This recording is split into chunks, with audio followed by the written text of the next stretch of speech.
Thank you so much. So hi again for everyone who's just kind of jumping on the call. I'm going to go through the agenda, but I'd like to open up by saying that questions are welcome throughout. So because everyone's muted, please just kind of throw your questions in the chat, and I'll definitely pause as we go through so we can make sure we're cementing concepts and answer questions as they come up. And I'll also kind of leave pauses at section breaks so that we can have a bit of a mini discussion before we get to the end, where you'll also have a chance to ask additional questions. So with that, I'll kind of talk through the agenda quickly. What we're going to cover today is applying process science for business environments. And again, for people jumping on, process science is the proprietary methods and frameworks for process management, process improvement that are developed by my agency, Cavi Consulting. And we apply this universally to businesses of different sizes and scales throughout different industries. Because of the detail level and sort of the fundamentals of process science, it's something that can be applied in that way. So for this presentation, in terms of talking about how we would apply process science for business environments broadly, we're going to spend some time defining universal process management. And in that, we'll take some time to set some operating terminology around basics, such as what is process, because there's so much loaded into that term. We're going to talk about flow, and we're going to frame it in terms of energy flow. And then we're going to define process science more specifically. Once we kind of lay that framework, we're going to go into application. We're going to talk about assessing and managing energy flow, which is the basis of process science.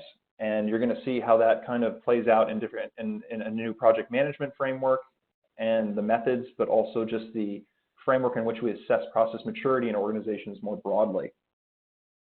We're going to talk through Cavi's flow assessment and just introduce what that might look like to assess maturity in this way. And then we're going to go through our universal methodology to actually execute in business environments with the process science concepts. And then at the end, I'm just going to walk us through some example deliverables so you can get a more tangible sense of how this work manifests itself in different work environments.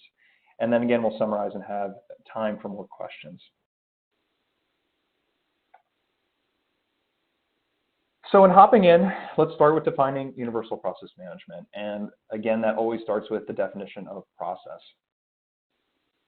So we'll start with a process definition that the audience is probably more familiar with.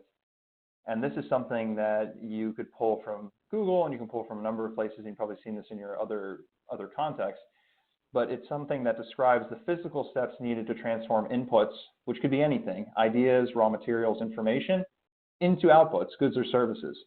So at the highest level, you have things going into a process, a transformation occurs, and outputs come out. Now, I introduced this to challenge it. And in terms of challenging it, the question here is, if nobody wants the outputs, will the process continue to exist? So ponder that for a second, because if you have a definition of something and it needs to be qualified, it doesn't really serve the purpose. So there's more to the story here, because the answer that we're talking about is a process shouldn't continue to exist if the outputs aren't desirable, or there's no market, or there's no consumer. So when you think about a process, even if you could say, well, I'm in a business right now where I know all the processes are wasteful and they're still running, that may be true, but it's a moment in time. If you zoom out on the world, processes that don't produce things that people want don't really stay around in the business environment for long. They are on their way out.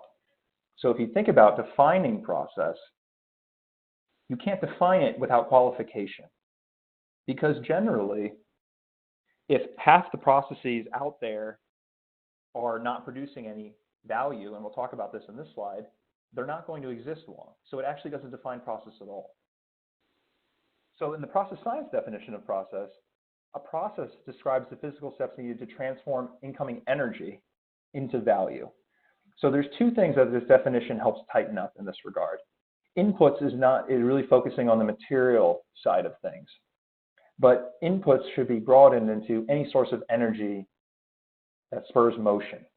And we'll talk about that as we go through this definition. But on the outside of that, it has to produce value. And we'll talk about value, but again, value for the customer is mostly what we talk about in the business context, which means that the benefits of what they're receiving outweigh the costs of them receiving it. Value is the difference between benefits and cost. So if you think about value creation is the main driver of processes, If it doesn't produce value, if the outputs are unwanted, the process is going to fade away.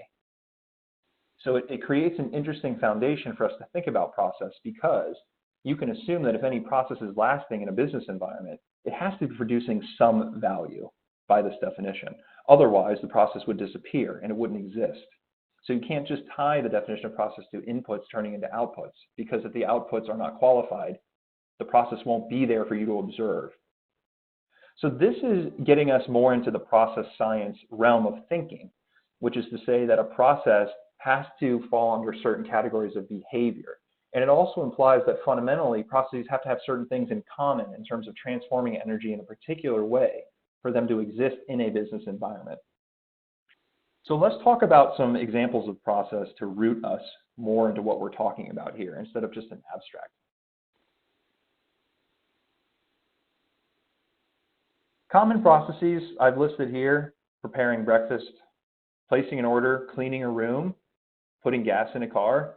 You can see that I chose to use simpler, more personal examples, but if I challenge the audience right now to type in examples of processes, you couldn't type in a wrong answer for the most part. Because in reality, everything is process. Everything in motion can be described by a process.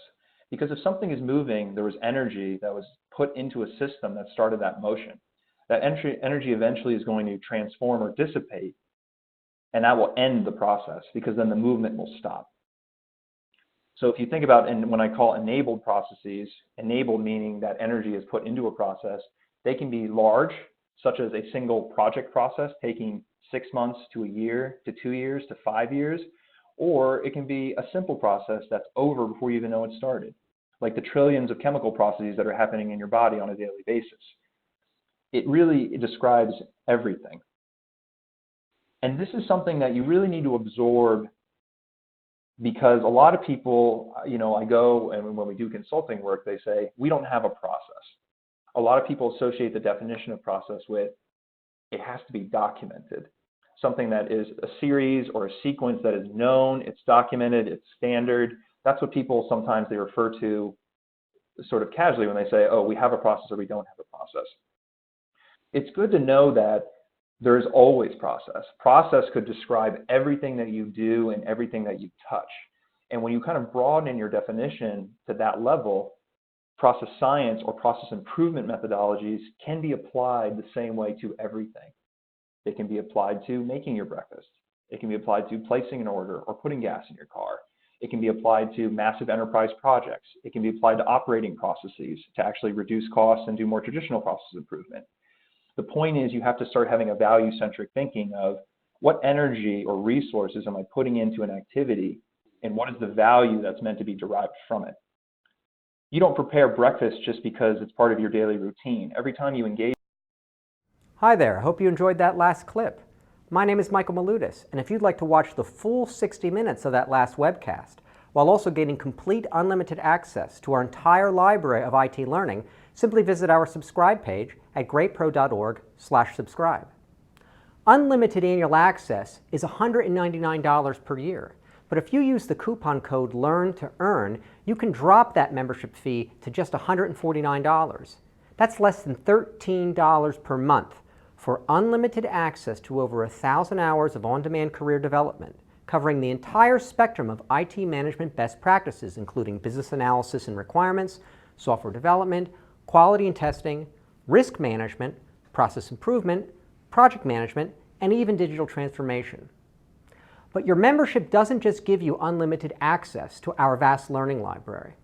You also get free access to our mobile app, as well as direct access to our network of over 300 of the world's leading IT consultants, all of whom are dedicated to putting practical knowledge at your fingertips so that you can learn more and earn more.